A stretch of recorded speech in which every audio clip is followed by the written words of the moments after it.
Welcome to Jank Play TCG. My name is Landon, and here we play Jank. So, today I'm going to be showing you Orbeetle VMAX. Mostly just because I like the deck. I know VMAXs are not the cheapest, but this is not a meta deck. But I think it's surprising at how much it does and how well it does it. Orbeetle came out in Vivid Voltage. People always talked about it, never really saw too much success, and especially now in today's format, Orbeetle is not part of the conversation at all. So I want to show you what I've been doing with Orbeetle, and honestly, just having a lot of fun with it. This is actually my go-to deck to complete the daily challenges and stuff. Just very easy to get things going and do what it needs to do. So of course we have a 4/4 line of Orbeetle VMAX, 4 copies of Orbeetle V, 4 copies of Orbeetle VMAX. And then we've got 2 copies of Diancie. Diancie is an interesting one. We only play 2 copies of it because it doesn't help us for too long. Really, we probably want 1 out. Sometimes we don't even want any out. And it's to protect our Orbeetle Vs that are on the bench until we are able to get VMAXs up and going and doing what we need them to do. Because of this ability, Princess's Curtain, as long as this Pokemon is in the active spot, whenever your opponent plays a supporter card from their hand, prevent all effects of that card done to your benched basic Pokemon. And Pokemon V are basic Pokemon. So that means your opponent cannot boss his orders, they cannot Serena the Pokemon V. Now, if you evolve into the VMAX, then it's no longer a basic, and they can do those things. So it's really to protect our Orbeetle V until we get the VMAX going. We've got 2 copies of Bidoof, because that leads us into 2 copies of Bibarel, because this is just one of the best draw cards in the game, honestly, right now. Bibarel is fantastic for consistency. Energy, we play 8 grass energy. That's it. Trainers, it looks pretty straightforward, I think. 3 copies of Ultra Balls, because they can find us what we need. Only 3 copies of it, because, discarding that much can get a little dangerous. 3 copies of Escape Rope help you switch your Pokemon around, which will help because of Orbeetle VMAX with the ability Eerie Beam. Once during your turn, if this Pokemon is in your active spot, you may put 1 damage counter on each of your opponent's Pokemon. So, dealing a lot of damage there. We need to switch around our Pokemon quite a bit. We also play 4 copies of Bird Keeper, allowing us to switch our Pokemon. We play 3 copies of Adventurer's Discovery because, frankly, it's kind of I don't want to say a broken card, but out of all the supporter Pokemon search, this one's kind of the best. Being able to search your deck for 3 Pokemon V, that includes VMAXs, so you try to rush out your Vs as fast as you can. This can grab you 3, but even if you don't need all 3, you can grab an evolution for next turn. 2 copies of Ordinary Rod, because sometimes we do discard things we don't want to with Ultra Ball and Professor's Research, and we need to recover them. 4 copies of Professor's Research, best draw card in the game. 4 copies of Switch, allowing you to get more Orbeetle VMAX into the active. 3 copies of Turffield Stadium, 1 to counteract Path to the Peak, because that really hurts the deck, and 2 to help you get your evolutions. 4 copies of Air Balloon, again to let you switch as much as possible. You attach those to the Orbeetles, and they can retreat into another Orbeetle and all that nonsense. 4 copies of Quick Ball, help you find your basics. 4 copies of Marnie, which is just a phenomenal card. And all that leads to G-Max Wave, which is the main reason to play Orbeetle VMAX. The Eerie Beam is nice damage, helps fix some numbers, but G-Max Wave for 2 energy, 50 plus. That plus is important. This attack does 50 more damage for each energy attached to your opponent's active Pokemon. And if we take Lugia V-Star as an example, G-Max Wave will do 250 damage. They have 4 energy attached normally. 250 damage for 2 energy from Orbeetle, and then add in Eerie Beam from 3 different Orbeetle VMAXs and you're KOing it. They only do 200 to you, 220 plus Powerful Colorless if they have any, minus any double turbo energy, so 220 is the number. They aren't one-hit KOing you normally. So that's pretty good. Even if they put all their Powerful Colorless energy onto a single Pokemon, I think then, do they get the KO? I don't think so. I think they still need a Choice Belt in order to do it. You don't play any Choice Belt in this for your numbers because Eerie Beam is what you're relying to fix everything. So let's go ahead and see it in action. Test deck. Took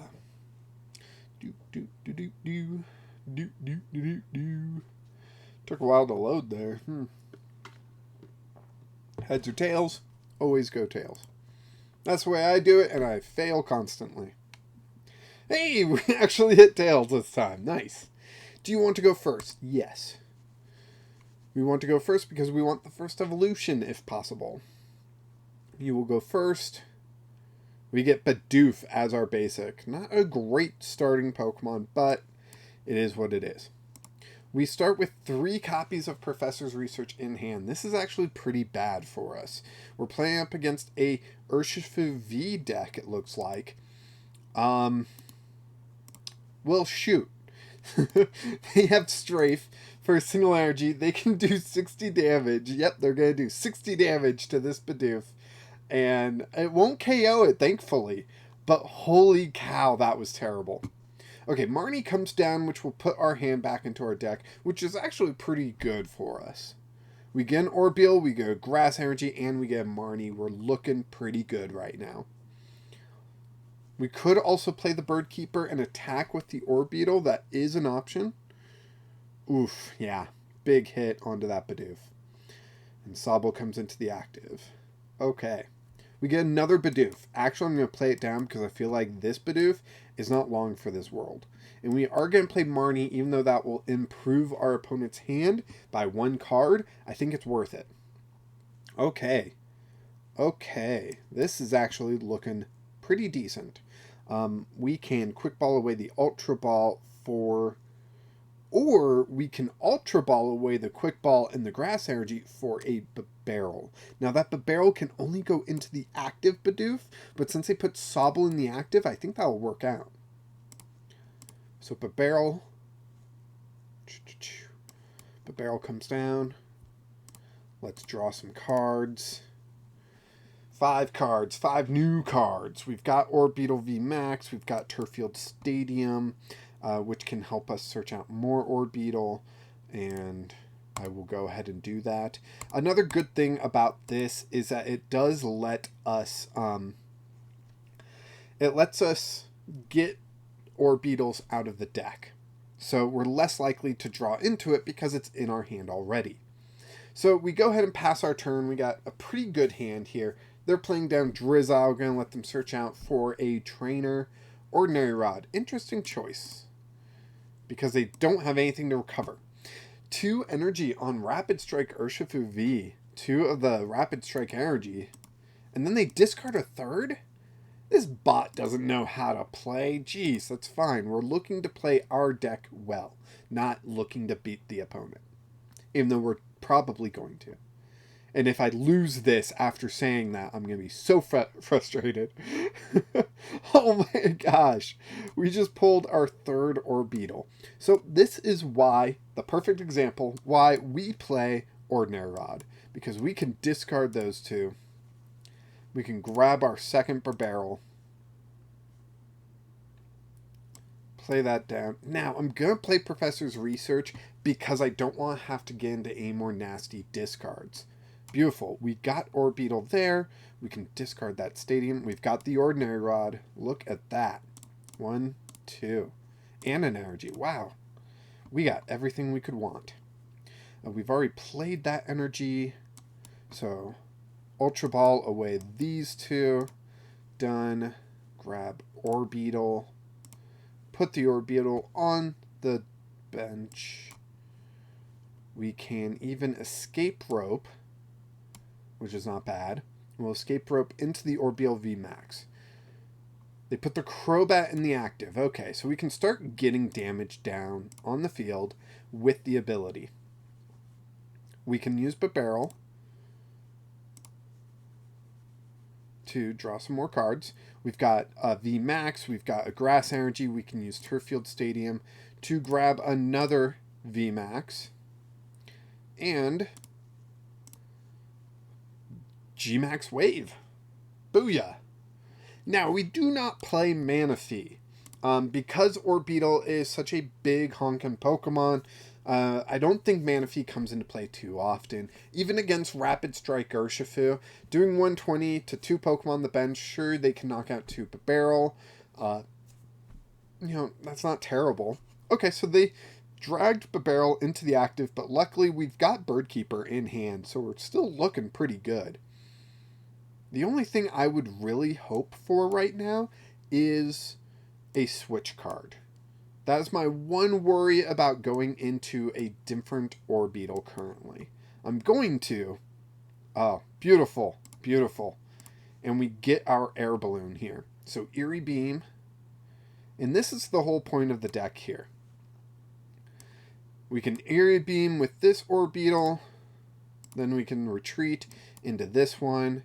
And Eerie Beam again. And if we have all 4 out, we can do it 4 times. We just need to play enough switch cards because you can only retreat once. So it takes a little bit of effort to get going, but look at this. We are looking good. Look at all that damage out on the field right now. Absolutely beautiful. Next turn, we can play down another Grass Energy there, and even, with the Bird Keeper, we're looking so good right now. Okay, so they're playing Escape Rope. I'm going to play Bibarel into the active. Having 2 Bibarels a little overkill for me, so... Oh, wow, they didn't even take the bait. I was hoping that they would put the Rapid Strike Urshifu into the active to get the KO on the Bibarel, and they didn't even do it. So, Rapid Strike Energy. That's their 4th Rapid Strike Energy that they just put on a Remoraid. Then played an Air Balloon, then played Tower of Waters. They didn't need to play it there. Come on, bot. Do something. Alright, and they're just spreading some damage around. I don't know why. They didn't even retreat. What is this bot? Holy cow. Alright, Bird Keeper. We will put up this Orbeetle.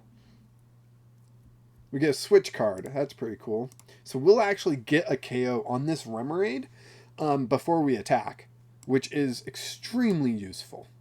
Because we will switch here, Eerie Beam, and then we can retreat into our final Orbeetle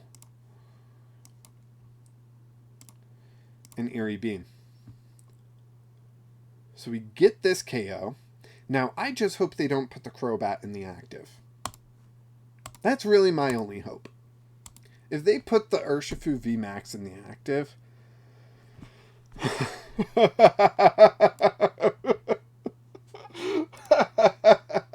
Okay, 250 damage because they have 4 energy attached because those Rapid Strike energy count as 2 energy each. Now, even if they KO our 2 Bibarel, we're looking pretty good. They would not only have to Marnie us and then take those 2, but even then I wouldn't be worried about what we're going to draw into, because we're going to Eerie Beam with this Orbeetle, retreat into another Orbeetle, and Eerie Beam again. Alright, so they didn't even knock out the Bibarels. They knocked out 1 and the Diancie. We can get this other Orbeetle up and going now, and we still have Bird Keeper in hand. So, Orbeetle down there, Grass Energy onto it, Eerie Beam, all over the place. We're winning this turn, actually. 5 prizes in 1 turn. Bird Keeper into this Orbeetle, Eerie Beam for a KO on the VMAX and on the Crobat V there. 1, 2, 3... Not bad. Not bad cards. Those would be pretty handy if the game kept going. 5 and 6. And that's the deck. That's Orbeetle. That's how much fun it is. Just moving those Orbeetle through the field and getting all those damage counters out there. It would be annoying physically to play, I imagine, because of all the damage dice that you have to place and then keep up with. Oh, this turn it moves to 2, so move each one of these to 2 and all that. Digital, so easy, so quick, and I hope you guys enjoy this deck. You know, I've already got next week's deck planned, but I wanted to show off this Orbeetle one, mostly because it's easy to complete quests with it. How easy? I didn't even look at today's quest. Did I already complete them? No, I didn't. So, put 2 Pokemon V in play. Easy. Absolutely easy. Knock out 2 of your opponent's Pokemon with all that spread damage. You saw that we got 2 knockouts in 1 turn. You know, fairly easy to knock out 2. And we're playing 8 Pokemon V, 4 basic, 4 evolutions. Pretty easy to get 2 out. So, pretty easy to get that done. So, yeah, I don't know what else to say about it. I really enjoy playing the deck. You know, just moving all the pieces around the board is really fun, really satisfying. And it's such a simple deck. That's my favorite thing about it. It's not a challenge or anything. It's simple and fun to play. So thank you so much for watching. I really hope you enjoy these decks that I do and enjoy watching all the games I have. You're going to see quite a few more from Orbeetle coming up later this week. So I hope you enjoy and hope you like this video. Subscribe to the channel to see more content like this. And as always, keep playing Jank.